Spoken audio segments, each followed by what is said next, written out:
السلام عليكم ورحمة الله وبركاته. هالكني وفويس اوف اوسلو أذكر إنسان موجودة ساعات إنسان لبيع السدح أوصلي لواحد كذا هالكا عالم دي سكرنا أنا بس ترى ويب سايت كنا voiceofoslo.com معلومة ناصن ملك استوى جوتان إيسك استوى أنا مقصان با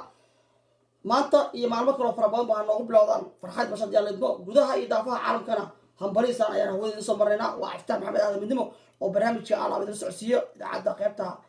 فيسبوك يقولي بقى قيبت افهم تبع سير لايفها هيول معرفة الصحة هذا نقطة وطن نقول لك يستعمل افهم تبع يقولي بقى داوشة إن على فيسبوك يقولي يوتيوب كا يقولي ويب سايت كنا أقول إن هي فيسبوك voiceofoslo.com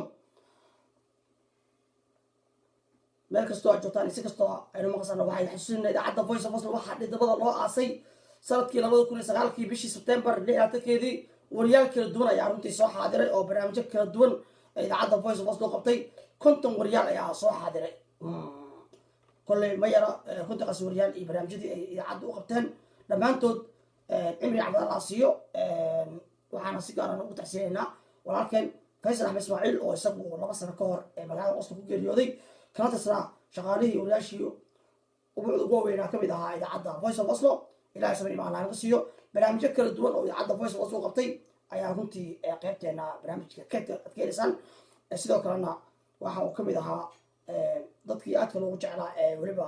markii dib loo laabtay barasmaadkii iskuuladii tartamadii iskuuladii xilligii barasmaadkii aadka loogu yaqaanay tartamadii iskuulada xamar ayaa runtii heeso fara badan iyo majaajilo badan uu u sameeyey ayaa lagu xasuustaa waxaa si gaar lagu xasuustaa inuu ahaa abwaan ka tirsanaa kooxda iftin abwaan junior ayuu ahaa oo kooxda iftin ayuu ahaa sida aan kasoo xigtay fanaanka weyn بشير علي حسين وإسلام كوحس كميد أها مقالة أوسلو وضع كان نور إنه جوه حافظ مقالة الشيء انتقن وقت هاي على الحرستو حتى برامج كا ما دام ما تا عن جود الجل إنه برامجك كالدوا يعني دخول ترى جلني وعنص على برامج كا كورسا قنطة وقعدت قاية فايز شويل إيه ولبا برنامج كميد برامج تحنو أهان دورو قعدت كويسو وريه حلوة علي وكذا صو لنع بزنس كا ينقالها iyo waliba qofka luqadaha badan aqoonin qaabka uu hela turjubaan ayaa runtii ka doontaan laba saac ee hawada ku jirna laakiin marka hore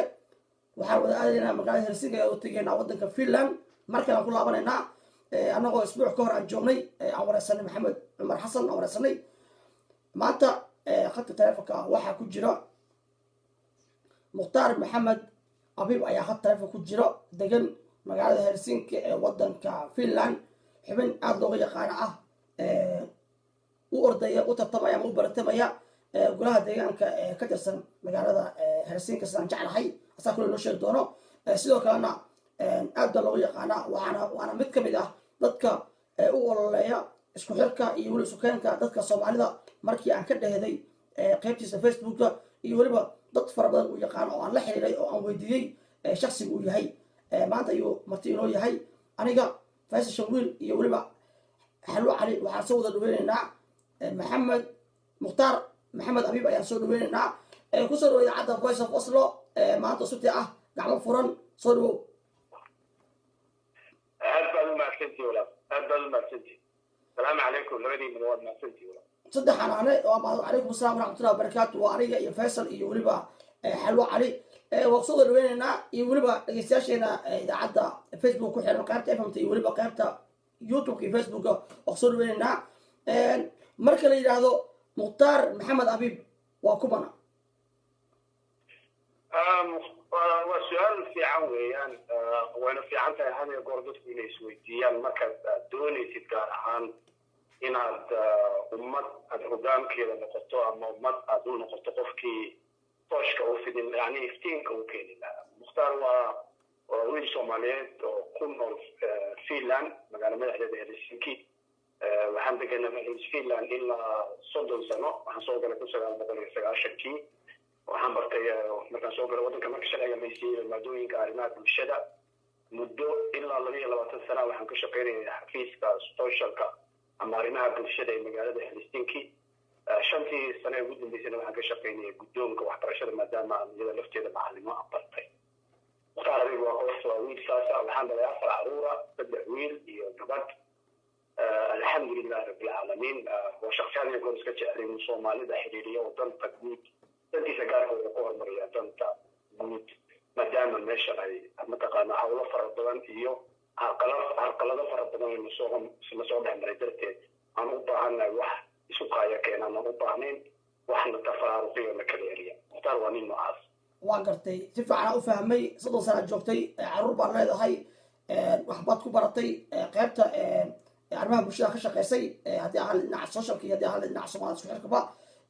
وتدري يا حد هسا واحد رجع شيء إن الدكس درت خوجة رجع شيء وضاس در سير الله هلو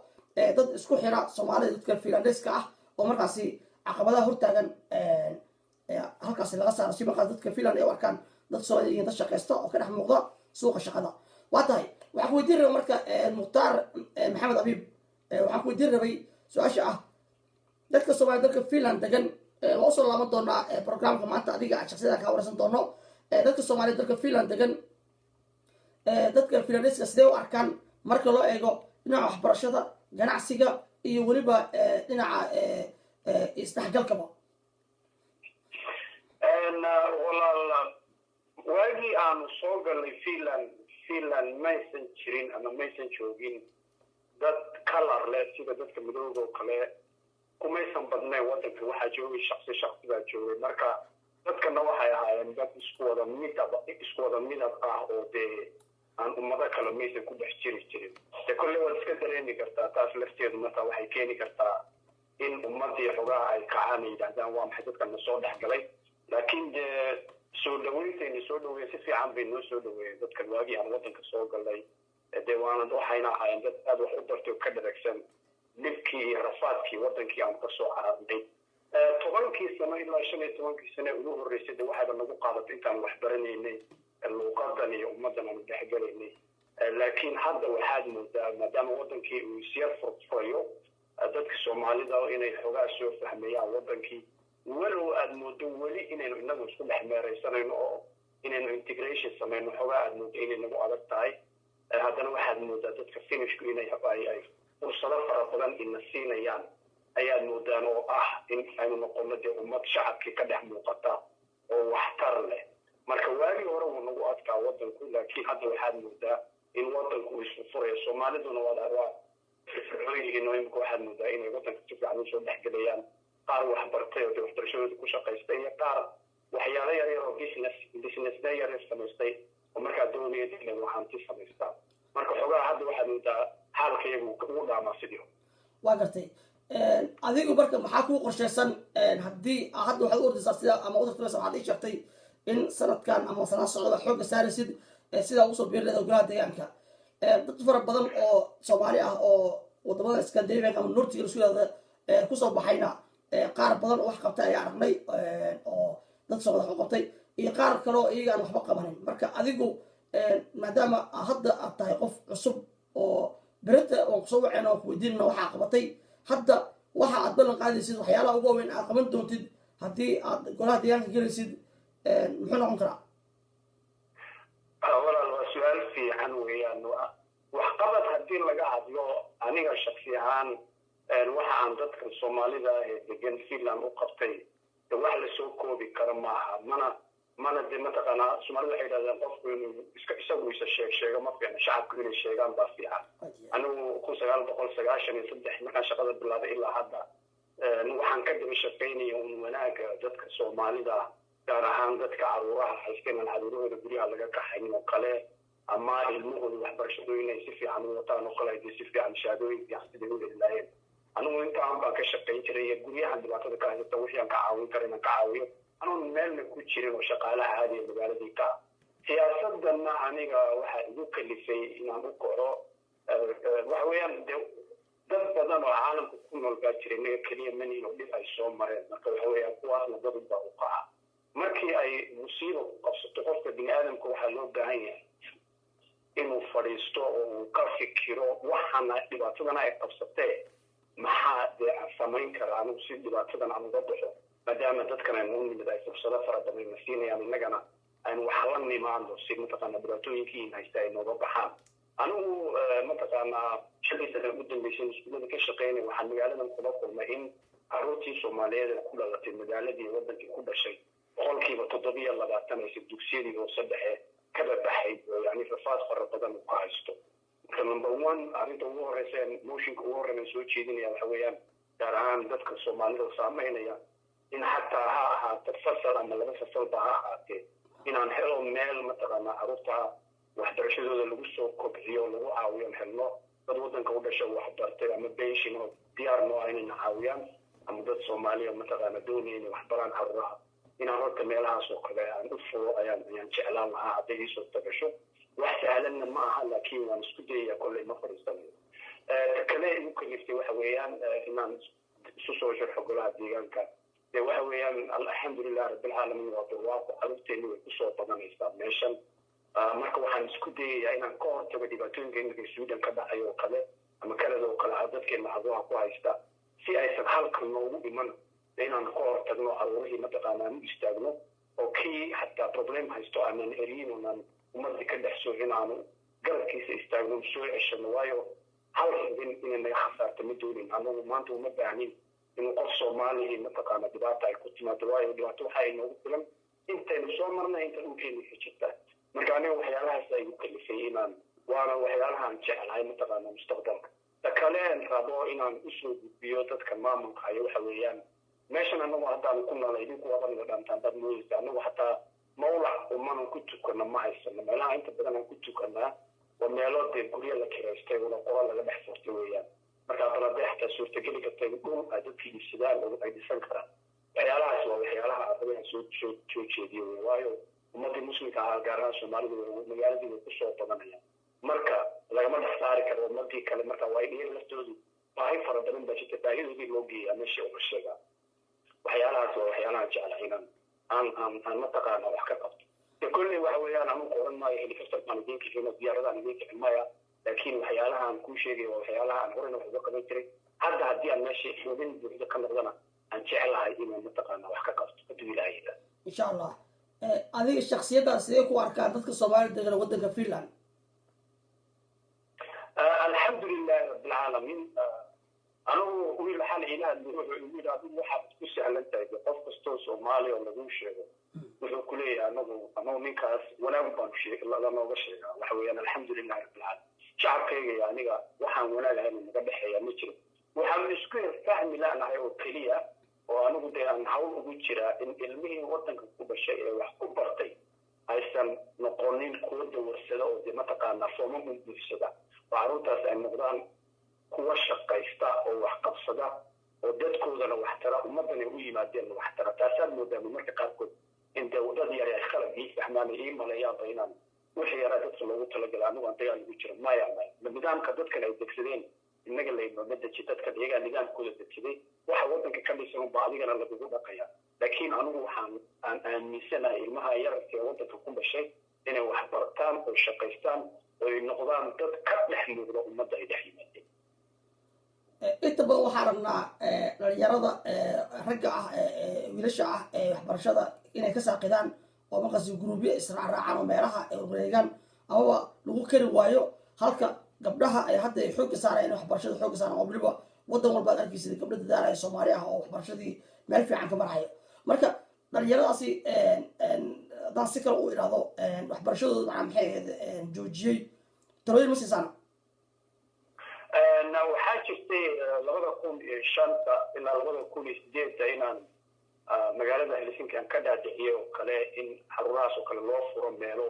aan ku hagno oo galbihi yimaadaan oo kale oo ilyaadi aan u dhignay muxuu ahaa waxyaalo yar ku ciyaaraan dad cadaan oo wax bartayna aan u galbihi u keenno si meesha ay ugu dhiirigeliyaan waalidka Soomaalida ay ugu soo booqdaan carruurihii meelaha ay iman jireen oo dhan waxay noqotay awalna waxay ahayn kuwa iskuulada ka saabsan waxay noqdeen iskuuladooda ku noqdaan qaarkood ay shaqaystaan imikana jidadka markaa maray kuwa iyagoo carruuro leh oo waxbartida iga soo horbaxaan marka waxa weeyaan annagu weli waanu sahlanaa marka intaanu sahlannahay waxaa fiican wixii inaan ka hortagno marka taas lafteedu waa waxyaalaha aan jeclahay inaan wax ka qabto si aan u helo meelo carruuraha aan ku hagno si ay wax u bartaan way ugu soo bilaabanaysaa imika taasi waxaad moodaa markaa magaalada dhex marayso in ay raxan u socdaan mataqaanaa inkastoo aysan dhibaatooyin bisaa usii waaweyn jirin haddana de waxa weeyaan ummadii oo dhan wada sheekh ma noqonayso kulley mid firdhaday waa laynaga helaya laakiin kaa firdhaday laftiisa waxaan noqonnaa inaan soo celin marka taas lafteedu waa waxyaalaha aan siin doono hadduu ilaahay yidhahdo mudnaanta koowaad ma jiraan dad iyagoo inta suuqa galay ama waxbarashada joojiyey oo inta soo qabatay oo wax u sheegtay iskuulkii waxbarashada ku laabtay maanta yani abaal ku haya maadaama aan ogahay dadka Soomaaliyeed inta badan waxqabadkooda inay qariyaan maya way badan yihiin aad bay u badan yihiin ama Soomaali ha ahaato ama dad ajnabi oo kale ahaatee dhalinyarada Soomaaliya maalin walba markaan guriga ka baxeen magaalada tago waa la shaka inaan qof la kulmo wax iga dabaqeynaya baan maalin walba arkaa idhahaya taladii aan siisay berigii baan alxamdulilah kulligii baan marka alxamdulilah rabbil caalamiin way badan yihiin wax la sheegi karana ma aha kulleyda shacabkuna way ka dharagsan yihiin la socdaan waa gartay adigu magaalooyin kala duwan taa mise Helsinki kaliya baa ku egtahayna maadaama tahay qof soo sharxay golo deegaan ma Helsinki kaliya xoog saartaa mise Soomaalida kale magaalooyin kale ku tirsan iyo caasimada barankeeda waad booqataa maya waxaa la wixii talo ku baahan arrimaha bulshada oo kale iyo iskuullada oo kale waalidiintu hadda si fiican bay ii barteen gobollada xataa iga soo wacan wixii tala ah waanu isweydaarsanaa gaar ahaan magaalooyinka ku heegaarsan Helsinki waxa weeyaan waalidiintu way ila soo xiriyaan wixii aan ka caawin karana waan ka caawiya waxaana isku dayaaba xataa anoo ka shaqayn inkastoo arrimaha bulshada inaan uga raaco xafiisyada maadaama dibna marka qaarkood ay si khaladaba dadku isu fahmaan waayo iyaguna dadkan tababarka lasoo siiyey waxaa loo soo tababaray inay dadkooda u shaqeeyaan marka innagiina maadaama aynu dhaqan kale iyo diin kale iyo nidaam kale kusoo kornay xataa waxaa laga yaabaa qofka isagoo luqadii si fiican u garanaya inuu xataa meesha wax loo wado uusan garan marka waxaan isku dayaa inaan kuwa gobolladana caawiyo intii aan ka gaari karo kuwa Helsinkina waxa weeyaan iyagu waa dhex taagan 24 saac waana ta igu kaliftay inaan dhaqaaqo oo golaha deegaanka isu soo sharxo in arrimahaas runtii aan wax weyn ka qabto waxaan maqlaa marka qaarkood in Norway Sweden iyo dhibaatooyin fara badan oo noocaas ay ka jiraan laakiin alxamdulilah rabbil caalamiin aniga Helsinki xataa waxaan gaaray heeraan ka dhaadhiciyo ilmaha Soomaaliya gurigiisa haddii laga kaxeeyo inaan la geen xero ee la geeyo mataqaan loo raadiyo dadkan qabiila iyo wax isugu dhex jira marka dad ehelkiisa loo raadiyo si uusan dhaqankii iyo diinta u lumin marka wayna iga yeeleen taas waxaana rabaa hadda markaan meesha haddii ilaahay ii fududeeyo galo inaan yani in lagu bataraba nidaamka magaalada Helsinki inaysan dhici doonin in ilma Soomaali gurigiisa laga kaxeeyo waxaa ku jira marar badan waxaan arkaya adigoo Facebook live soo galahayo ama waxbarasho ka hadlaya ama talooyin bixinahaya dad fara badan oo Finland degan kula socdaan oo maxay ahayd warbixinada inta badan waxaan arkaa hata qoraalka hata inuu mararka qaarkood aad ku qoraysid luqadda Finishka ah marka dadka kula soo xiriiray ama Facebook kala soo xiriiray ama hadda wadeen ma u badan yihiin dadka degan waddanka Finland waa su'aal fiican wey waa runta walaal waxa weeyaan waagii hore anigu qof iska miskiin oo iska shaqaysto baan ahaan jiray wixii qofkii caawimaad soo weydiistay iska caawiya laakiin kadib markii aan siyaasadda u dhaqaaqay qasa waxa igu noqotay in social media la isticmaalo marka dadkiina waxa weeyaan waxyaalo fara badan warbixino badan dhinaca waxbarashada dhinaca arrimaha bulshada dhinaca guryaha ayay u baahan yihiin kuwa xataa dadkii waxaa jira waddanka muddo 30 sano joogo lagaba yaabo inaysan luqadiiba xataa si fiican u baran marka taasay igu kaliftay inaan iminka social media soo galo dadka aan warbixin fiican horta waddanka nidaamkiisu u dhisan yahay dhinaca waxbarashada dhinaca arrimaha bulshada dhinaca guryaha waxaasoo dhan aan maalin walba aan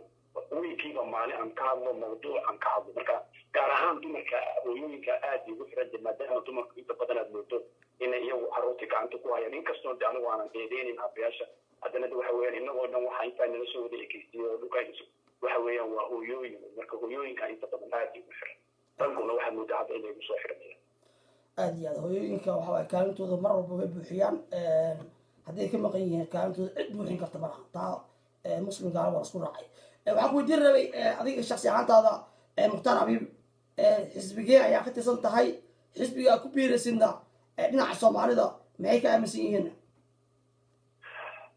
walaal xisbiyada dee waa sidii norway oo kale halkana waa isku mid waxa weeyaan xisbiyadu waa laba qaybood bay u kala taxaan waa qaybta bidixda iyo qaybta midigta waxa weeyaan anigu dhinaca midigtan ku jira qolyahan la yidhahdo moderaadka qolyahan kuwaasan ku jira waxaana ii geeyey inaan galo dhowr arrimood baa ii geeyey aniga inaan galo ta koowaad horta waxa weeyaan walaal xisbigani wuxuu aaminsan yahay adiga laguma arkayo qof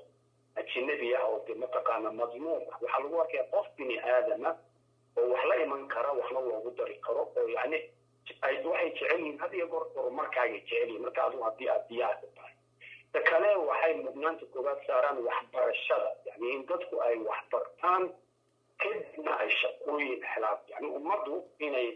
kala socoto oo mataqaana qofka bini aadamka lugihiisa u istaago haddii marka uu yahay ilmo yar ama qof caafimaad la-aani hayso ama qof weyn ama dee qof markaa dee da-dii galay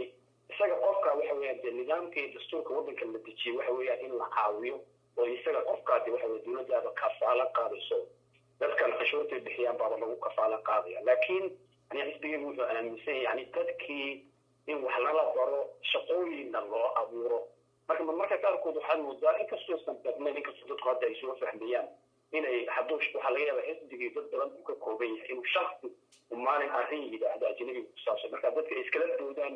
oo yidhaahdaan xisbiyadani waa xisbiyo cunsuriina kuwa garabka dirigta mana aha ta kale ku raacay waxa weeyaan walaal arrimaha diintu waa muhiim dad islaamaa nahay marka walaal anigu shirki ma geli karo waxa weeye qofka bini aadamka habeen goor waxaa fiican markuu tallaabo qaadayo inuu ka fikiro waxaanuu samaynayaa diintiisa islaamka dhibaato noocee ayay u keeni kartaa shacabkiisa dhibaato noocee ayay u keeni kartaa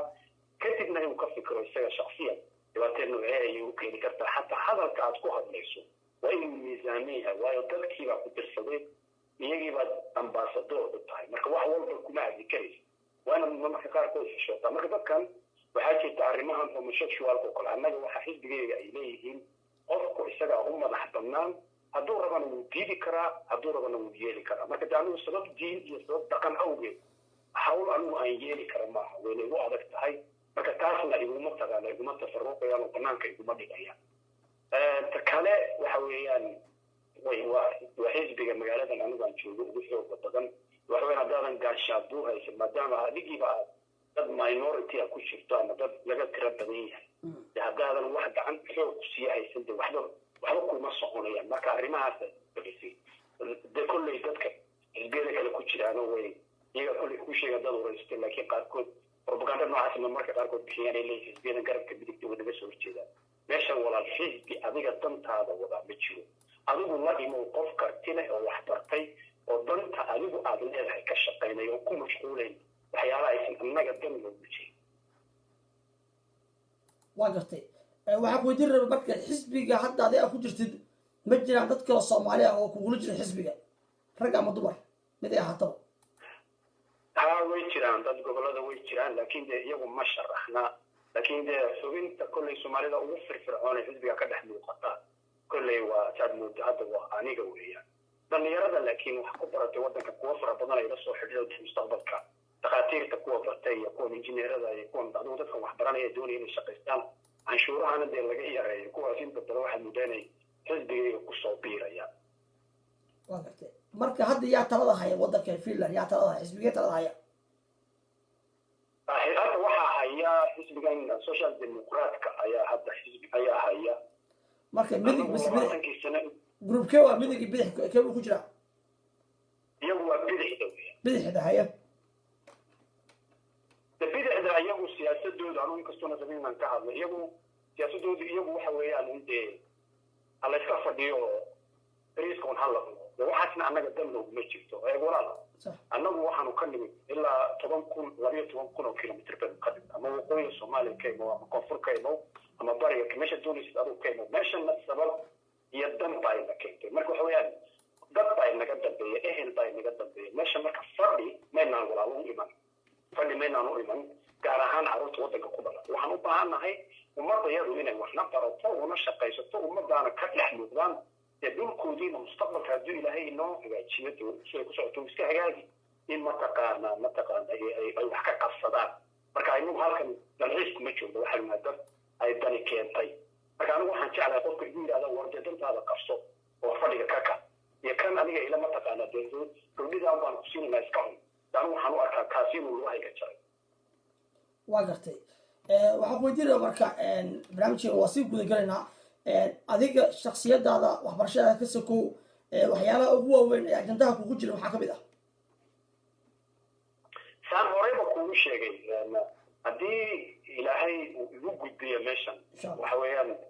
waxaan aaminsana waa haddaba iyadoo qoran baan warqad ku sii qortay waxa waasaan kuu sheegay ta ugu horeysa waa taa carruurta waxbarashadeeda waxbarashada carruurta dhibaato fara badan baa ka haysta taas weeyaan inaan u helo gaar ahaan anu magaaladan aan deganay inaan u helo meel gabdhihii ay wax ku bartaan oo mataqaana magaaladu ay kafaalo qaadayso dhaqaalaheeda dadkan waa dad iska masaakiin hanti ma haystaan marka waxa weeye kama bixi karaan inay fiigiina bixiyaan marka inaan u helo meel noocaasa oo meel un aan ka bilaabo hataa waa classna ha ahaatay marka haddaad classka waa meel wax ka bilowdo oo wixii oo kala socda ay ku arkaan waa lagu sii taageeraya way kuusii ballaadnaanaysaa wixii weyn mustaqbal sanadaha dambe waxaa laga yaabaa in lagu sii ogolo ma sahlana oo de waxa weeye corona darteed dhaqaalihii yurub aad hoos buu u dhacay annagu waddan baliya manihi sidiina norway oo kalena waxaa moodaa dhaqaalihii inuu hoos u dhacay haddana waan isku dayi doonaa waan dadaalayaa tabartaya waanan ogahay xisbiganan ku jiro anigu iyo kuwo badan oo xisbiyada kale ku jiraba aniga way taageersanyihin sababtoo ah aniga dad baa i wato dad baan matalaya marka xisbi aan ka hor iman karaa ma jiro waanan xisbi kasta xiriir la leeyahay si aan dantii dadkii ay ii dirsadeen aan u gaaro taasaa iigu horeysa aniga ta labaad inaan u helo hooyooyinka guryaha jooga carruurta guryaha ku haysta meel ay luuqadda ku bartaan oo xaafadooda ku dhex yaalla oo lagu caawiyo iyada lafteeda inaan u helo wey waayo hadday hooyadu ilmaha ay hooyada ku dhex joogto ay luuqadda waddanka si fiican u barato ilmahaas mustaqbal buu yeelanaya waayo iskuulkii markay tagto afkeeda ku xilbaxaysa xanaanada markay tagtana afkeeda ku xilbaxaysa marka meelaha yar yarkeed moodo inaan iska dhegeysanayno waa meelaha ugu muhiimsan bade halkana baaritaanaday sameeyeen waxay sheegeen in hooyadu hadday la qabsato nidaamka waddanka ilmaheedu heer jaamacadeed u gaadhay waa gartay haddii qorshaha kuu dejisan uu hirgeli waayo oo aada soo bixin iska baysanaysaa mise tegeysaa mise hosha wadaysaa maya walaal siyaasadu ma aha waan tasharxayaa haddaan galana waan galay haddaana gelinna waan fadhiisan maya aniga taasi ima wado anigu waxaan qof iska shaqaysto oo beriiskiisa soo saarta alxamdulilahi rabbilcaalamiin wax iga maqan ma jiro laakiin dhibaatada dadkayga haysata mid aan indhaha ka xigan kara maaha maya kama fadhiisanayo waxa weeyaan walaal haddaynaan dad unbaa sacrifice umad walba u sameeya haddaynaan fadhiga ka kicin oo hataa waxa weyn adoo lagugu qasiga aan fadhiga ka kicin dee waxaaba laga yaabaa aakhirka in mustaqbalka aakhira in lagu weydiiyo lagugu yidhaahdo dee shacabka inta waad ku dhaarteen maxaa lagu faa'iideen marka anu maaha nin noocaasa meehi waxa weeyaan wax walba oo dee wax walbana juhdi baa la geliyaa walaal maaha in aad tiraahdo meeshii waan geli waayo waan fadhiisanaya maya waan wadaya insha allah waana geli doonaa dadaalkaygana waan wadaya insha allah haddii aad soo baxdid oo aad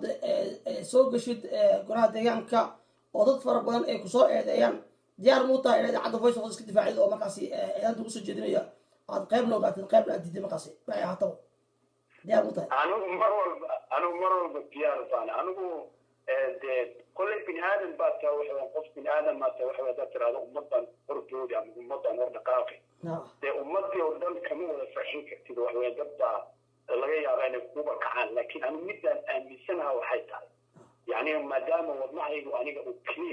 يعني وحماني أيش تجري إن أنا كشقين قف صومالي حمان تنسى مر والله حتى كأن يوقع سنة من يجلس ورجل أنا مش من لعب الناس والله يا الله يفكر الله يسكون يسكون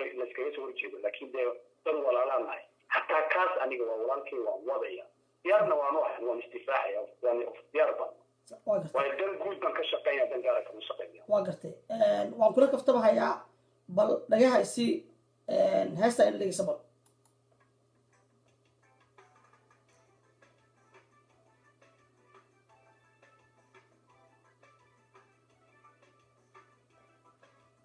waxba ma maqle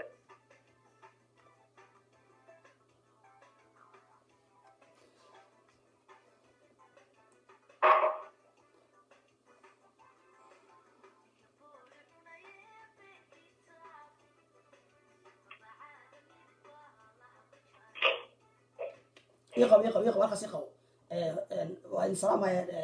mas'aqaradena heesta iyo joojiya heesta oo elephant amanaya ها لكن كيف يعني ما مقلي si fiican u dhegeyso dhagaa fur waxaan filayaa inaad maqlaysid waan ku dheerayn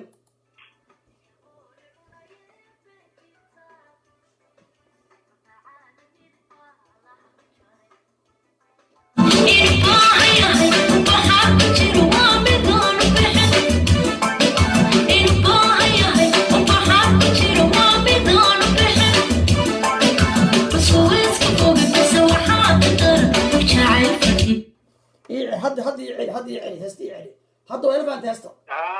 اوكي يلا بلا انسان وانا مع الدرين واي اوكي شريته مركب هذا اللي كدب ayaa waxaan bilaabay in laftaada aan raatay gaa u raaco mid ahaataba dadkaaga midkay ahaataba dad fara badan runtii aad ku amaanayo oo halkan aan salaamayo ayaa jira fara badan oo aan la xiriiray qaar kamid ah waxay ii sheegeen nooca dareen qofkii wadankeena ah adiga sida ii sheegeen waxayna ii sheegeen abti u tahay hadaan qabdana hadaan qaban doono taan maqlo weeye koritaankeedii iyo waxbarashadeedii ilaa heerka ay gaartayna qayb kamid ah ku leedahay waa la ii sheegay waxa kaloo la ii sheegay xataa fankii xataa qayb kamid ah inaad adigu ka saaciday maadaama markii hore qayb kuwa Swedish ay kuwa Finnish ay ku jirtay qayb ku lahayd ayaan maqlay qaybta iskuulka waxbarashada waxyaalo badan baan maqlay runtii oo aan soo koobi karin oo wanaag ah oo aan raadinayay oo marka arrintaas ma sax ba saan kuu sheegay horta dee way iska fiicantay shacabku inay ku ammaanaan waayo dee anigu waxaa lagu soo koriyey la odhan jiray adigu waxay is ammaanin dadku waa ku ammaanaan marka alxamdulilah waan ku faraxsanahay waxaanaad sheegto dhanna way jiraan waxa weeyaan waa anaa gacantayda kusoo koriyey anaa hayn jiray anigana de waxaan u samaynaya walaashay oo dhashay oo aniga isoo korisay oo wanaag fara badan ii samaysay waa markaan wadanka soo galana dee go-aan baan ku gaaray inaan nidaamka anoo marayo wadanka inaan keeno oo ii suurta gashay markii dambena Finland way la yar qabsan weyday waxaa jira abtaamoon ingiriiskan soo gurtay laakiin xiriir fiican baa naga dhaxeeyay intaa waa wada xiriiray maasha Allah waxbaa ka jira maasha Allah marka abaalkii walaashay ay ku gashay waxaad ugu gudday in macdare wadanka aad keentid oo maanta heerkii maraysan aad qayb ku leedahay walaashay Allah naxariisto walaashay dhimatay meel weyn bay igaga taallay marka waagaan wadanka kasoo baxayay ismaan lahayn Yurub baad imanaysaa waayo dadka waxaan ka dhashay hanti aan haysan Soomaali baa soo caawisay aniga waxaan arkayay Soomaalinimada igu jirto waxa weeyaan dad Soomaali oo aniga xataa aan eelahayn ba halka lacag ii soo ururiyo saa igu keenay marka saasa igu kaliftay aniga wanaagii dadka Soomaalida ay sameeyeen inaan dib u celiyo oo mutaqaanay shacabkii aan ku bixiyo marka wanaagii walaashay ii sameeyso masaa u yeelay waagan maasha Allah anigu lafteeda waxaan halkan ka qirahayaa maadaama wanaaga faraha badan aan sameysay dad fara badan oo maxay ahayd aan sharta la xiriiray mar aan taraafika qabsado oo aan wacay ma dhahayo hebel ma dhahayo laftooda waxa way ugu qarsadeen marka sida ay ugu qarsadeen darteed baan aniga say u sheegay kugu sheegayaa waxay ii sheegeen dad fara badan oo wadanka Finland joogo gobol tuulo iyo magaalada joogaan ha ugu badan caasimadda Helsinki ugu badnaadeen inaad caawisay ayay ii sheegeen waxay ii sheegeen carruur fara badan inaad ka caawisay qaybta loo yaqaano casharada layliska inaad ka caawisay oo markaasi haddii ahaan lahayd toosin qoraan iyo haddii ahaan lahaydba waxyaala iyo laftooda dan ugu jirta in ay mustaqbalkana ay ka macaashi karaan carruurta ugu fiiqday xaqooda waxbarashada ah waxaa kaloo la ii sheegay dad fara badan oo maxay ahayd hiil iyo hoob aad soo gacan qabatay ayaa la ii sheegay oo magaalada Helsinki jooga qaarkood xagga shaqadana ay markaasi waxba shaqa gacanaysa ku helin amaba dhibaato kala kulmay dhinaca socialka oo aad ka caawisay waa la ii sheegay waxaa kaloo la ii sheegay dad naftooda macna maxay ahayd inta gacanta jeebka gelisay oo xagaa qadaadii casiisayna waa la ii sheegay waxaa kaloo la ii sheegay dad kamid ah qaar kamid ah oo tuulooyinka soo guureen in xaafadada dhinac ka joogi jireen oo qaday iyo quraay casharkaas ka heli jireen iyo jiifba kadibna dantooda halkaas markay gaarina naftooda qaar kamid ah ay ku abaalgudeen hal kuwa kale fara badanna ay weli jeclaan lahayn ku abaalgudaan laakiin wati uu saamixi lahaa intaas oo soo sax maan alxamdulilah rabbi caalamiin dad badan oo kolley aan gacan qabtay way jiraan laakiin waan ku faraxsanahay inay ay og yihiin laakiin anigu maan ku gacan qabanin inay yidhahdaan waad maadsanta waxaan u gacan qabanaya waa waajib nasaara wada aad iyo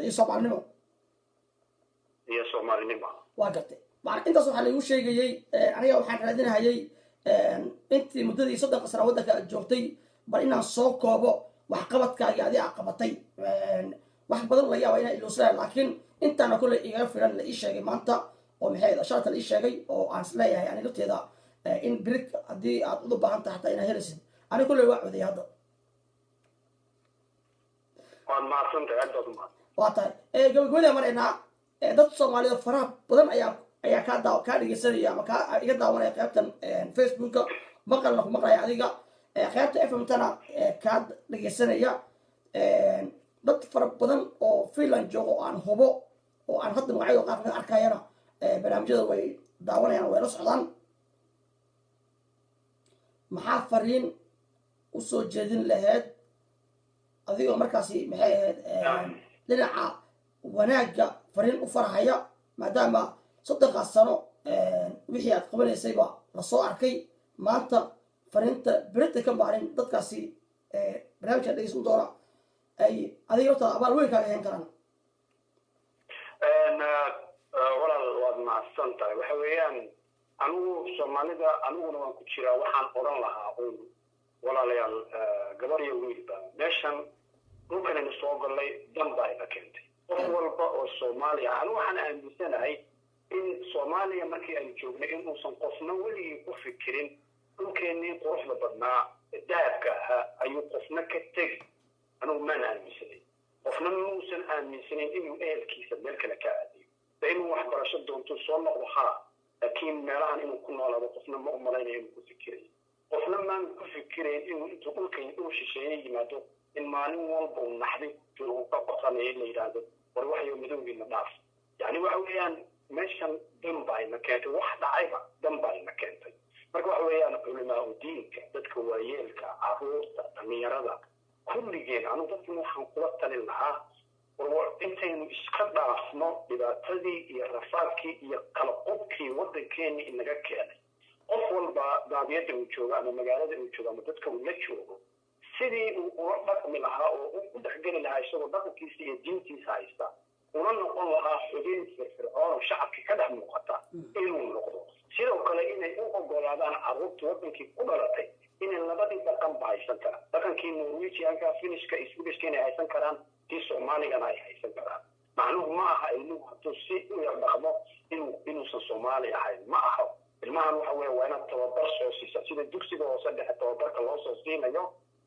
ilmahaas markuu fasalka 9aad ka baxo inuu isdaberi karo oo wax qabsan karo marka walaalayaal yaynaan ku mashquulin xisbiyo iyo dano iyo wax kale aynaan ku mashquulin innagu waa inaynu ka fikirnaa waa inaynu raadsanaa shakhsiyaad danta guud ka shaqaynaya oo ka madax bannaan waxyaalihii waddankeena inagu soo baabi'iyey waa nasiib daro maanta innagoo ku nool scandinavianka ama waddamada ku nool inuu qof soomaali intuu yidhaahdo waxaan isku soo sharxayaa golaha deegaanka ama baarlamaanka aan isku soo sharxayaa markaa meelaha ku artuu kaambeenka samaynayo 4 qabiilkiisii ay daba ordayso waxyaalahaas waa wax laga naxo weeyaan dadkan aynu la noolnahayna waxaas waxay yaqaanaan maaha waxay kaa filayaan ay kaa sugayaan keliya keenso shakhsi wax bartay tababaran akhlaaq leh edeb leh fariintaadana meesha geyn kara ummadana aysan u kala qaybsanayn taladaasaan siin lahaa dadka waa tana aada u wanaagsan weeye maadaama wax badan haddaad ku celceliso hadalkaaga dhinaca waxbarashada macalin aad tahay waxaa ugu maqaalaa 2 sano ka hor oo aan dhageyga ku dhageystay idaacadda VOA-da in macalin ka mid ah macalimiinta joogta waddanka Finland ay dowladda Finland ay abaalmarin siisay maadaama uu ku guuleystay macalinkii ugu fiicnaa macalinkaasi waa kuma macalimiintase xiriir noocee ayaa kala dhexeeya wasaaradda waxbarashada ee waddanka Finland wuu jiraa macalimiin soomaaliya siiye wuu jiraa walaal xiriir fiican baa ka dhexeeya xogaa dhib yaroo waxaana haysta inkastoo hadda ay soo baxeen caruur waddanka ku dhalato macalinimadii baranayson anigu baan ogahay inaanaan weli haysan dad shahaadooyinkii haysta laakiin xiriir fiican baa ayla leeyihiin dadka macalimiinta guddoomiyada waxbarashada ay ka shaqeeyaan soomaalidana runtii aad baa loo ixtiraamaa dee waanad og tahay waddankan waa waddan aad u wanaagsan sababtoo ah caruurtii waxaa loo ogol yahay inay diintooda bartaan dhaqanka afkooda soomaaliga aanay bartaan waddamada kale scandinavianka qaarkood suurtagal xataa kama aha marka Finland weli fursad fiican baa noo taala marka taasaan rabaa dadka inaan tuso inay ka faa'iidaystaan waayo waxani wax iska soconaya maaha maalin maalmaha ka mida unbuu dhammaanayaa waana ogteeda yurub way soo bedelaysaa waxa weeyaan sanad walba waddan kasta xisbiya waxaa kasoo baxaya khariban marka waa inaan kuwa xataa la dhiid garayn karnaa oo si aan wax u qabsan waa gartay ugu dambeyntii waxaa kaa weydiin lahaa idaacaddan hadda ku waraysanayso voice of oslo waxaa dhidabada loo aasay 2009 sebtembar 6 ayaa la furay dad dhalinyara soomaaliyeed oo u arkayay in idaacaddan ay leeyihiin dad soomaali ah ay muhiim u noqon doonto mustaqbalka dhow iyo kan fogba ayay fureen xilligaasi waxaa soo maray xilligaasi 12 sano ku dhow waryaal 50 waryaal gaarahaya siyaalo kala duwanna idaacadda uga tegay oo markaasi dalahooda kale markaasi sii raacay amaba dalahooda kala qabsaday qaar badanna weli ku xiran idaacadda voice of oslo jecelna inay dib usoo wataan barnaamijyadii ay halkaas ka wadeen ay halkaas kasii wadaan jecel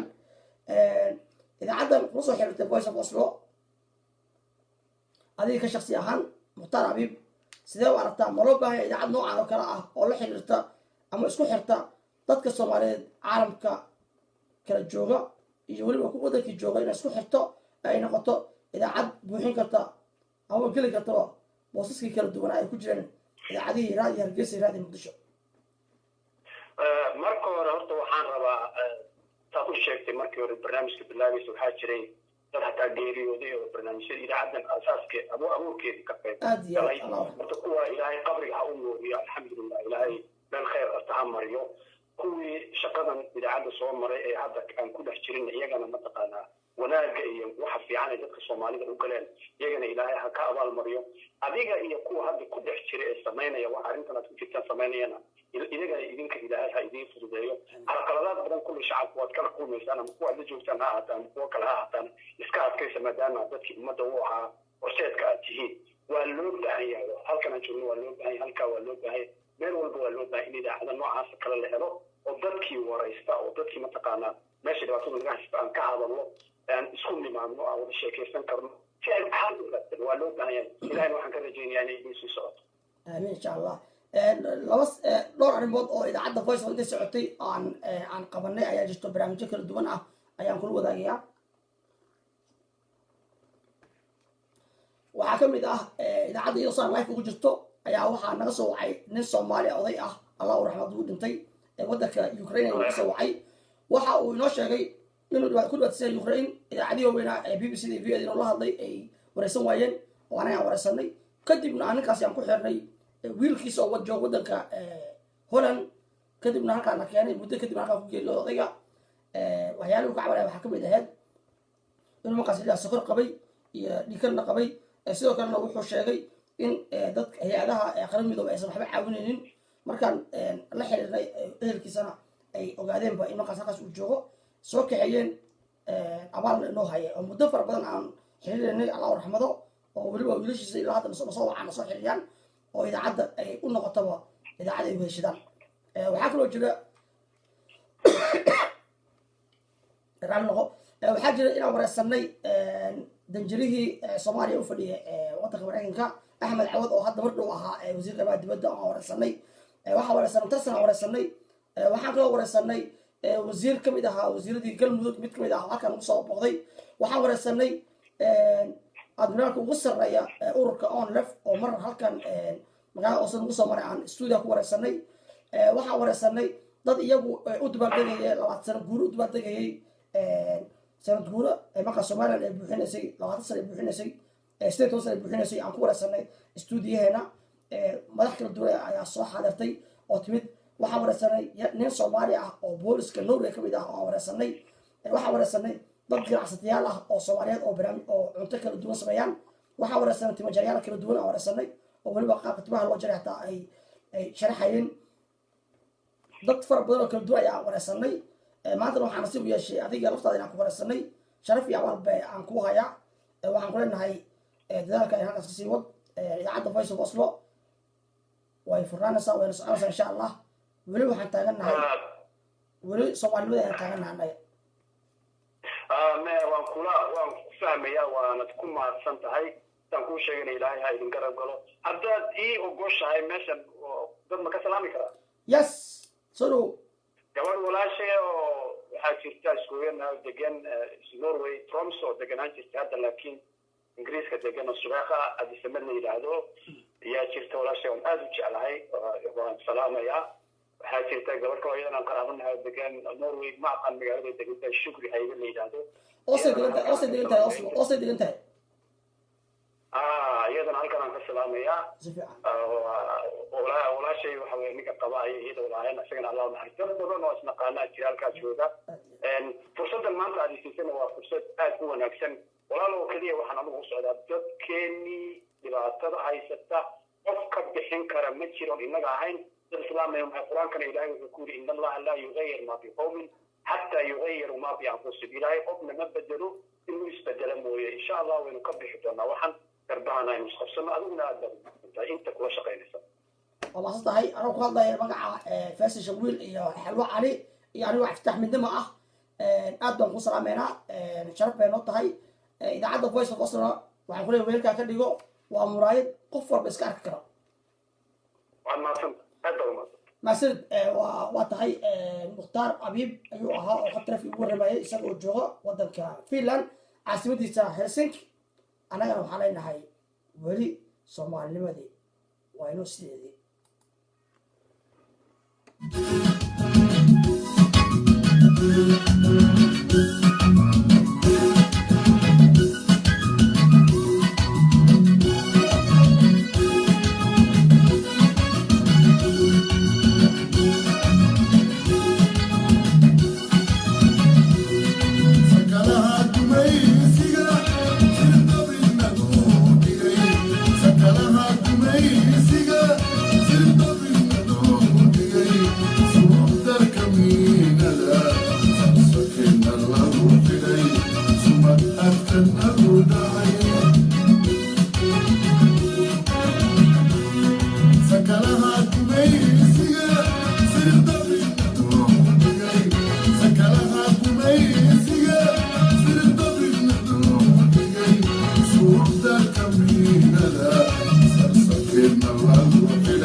boqorka codka xasan aadan samatar iyo heestii weli waa sidii soomaalinimada heestaasi ayaa ugu dambeysay barnaamijka arrimaha bulshada ee maanta oo aan waraysi runtii dhinacyo badan taabanay aan la yeelanay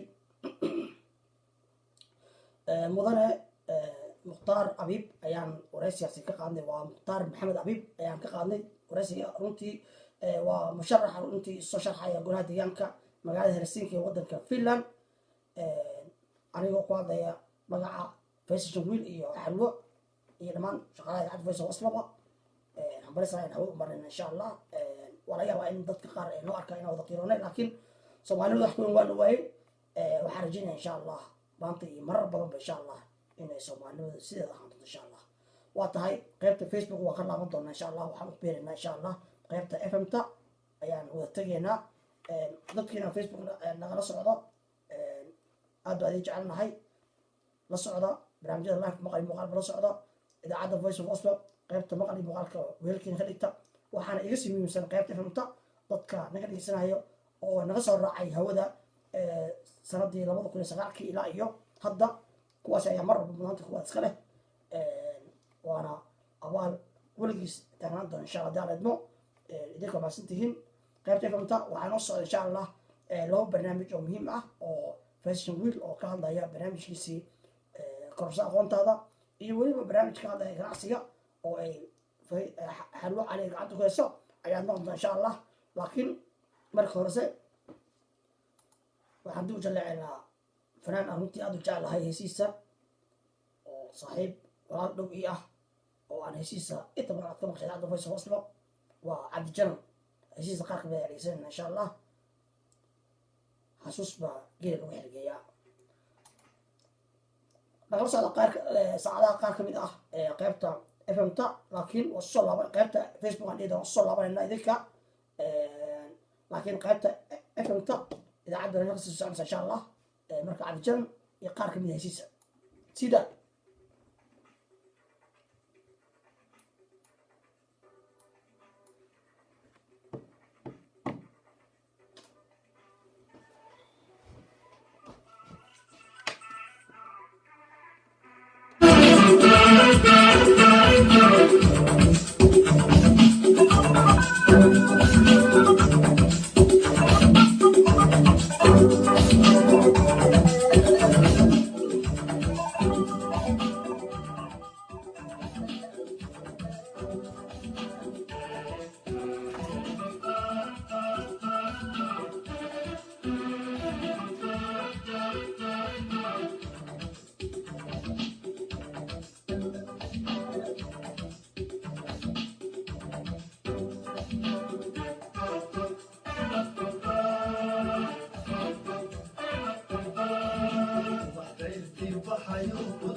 وابري ابتيماي وبحطيت البحر وقدوني